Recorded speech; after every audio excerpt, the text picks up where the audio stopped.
Christopher Columbus made multiple attempts to establish a permanent settlement in the New World. The first and last of these attempts ended in disaster. Let's look at what happened on his fourth and final voyage to the Americas. We can start with a primary source published in the Penguin Classics translation of Christopher Columbus's book, The Four Voyages. The section is titled Account by Diego Mendez of Certain Incidents on Christopher Columbus's Last Voyage.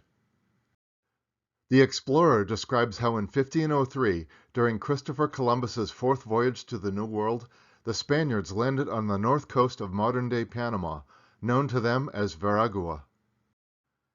How the Spaniards found tribes of natives preparing for war with each other. How they tried to subdue the natives in a failed attempt to kidnap one of the chiefs. And how they angered the natives further by starting to build a settlement a short distance from the coast. The 1942 book, Admiral of the Ocean Sea, states, work began on the new settlement, which Christopher Columbus named Santa Maria de Belen, which, according to the History Channel dramatization, is Spanish for Bethlehem.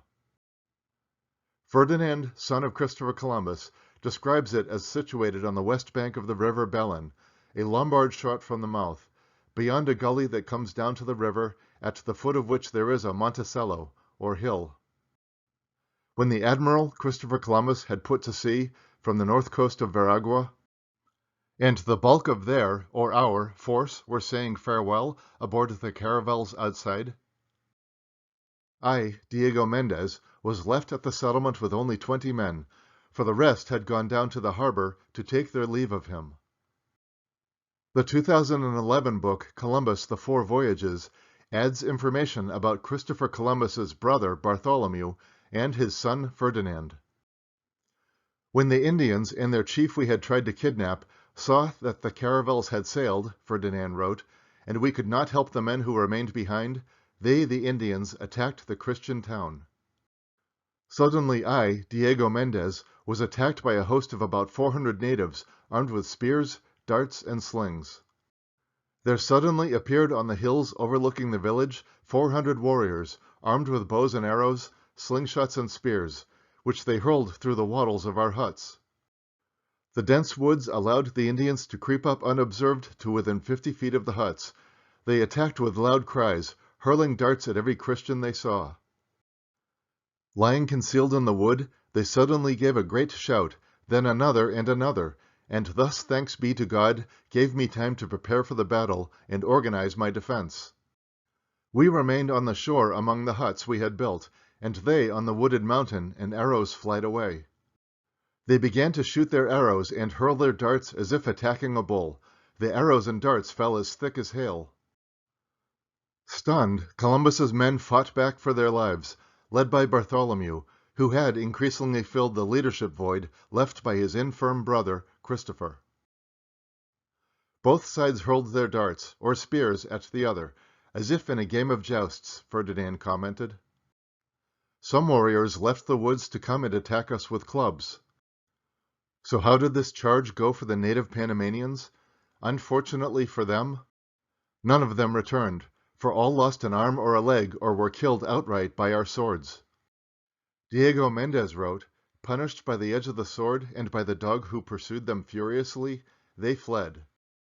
The battle had lasted for more than 3 hours, and by a miracle the Lord gave us the victory, for we were very few and they were very many.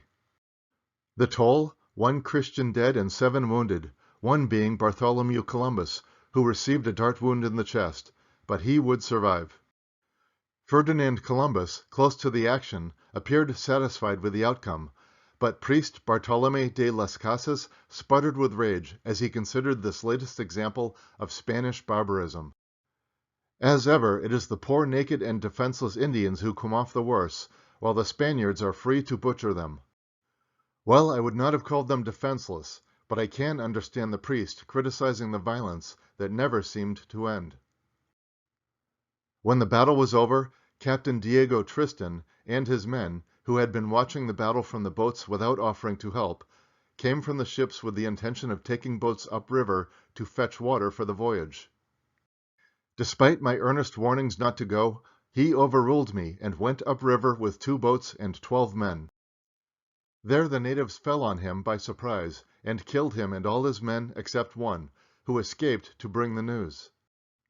And all the time the Indians continued to attack us, ceaselessly sounding their trumpets and drums, and shouting wildly in the belief that they had conquered us. To defend ourselves against these warriors, we had 2 very good brass falconets, or light cannons, and plenty of powder and ball, with which we so terrified them that they did not dare to approach. At this the rest took such fright that they ran away, having killed 7 of the 20 men with whom we had started the battle, and lost 9 or 10 of those who had attacked us so boldly. This situation continued for 4 days, during which I had many bags made from the sails of the one ship still lying in harbor, and in these we put all our remaining biscuit.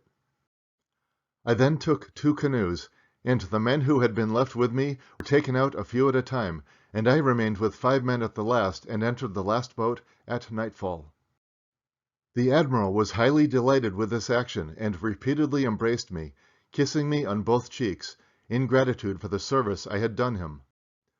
On the last day of April, 1503, we left Veragua with 3 ships, but as the ships were all riddled and worm-eaten, we sailed for 35 days until we came to the island of Jamaica, where we beached our 2 remaining ships.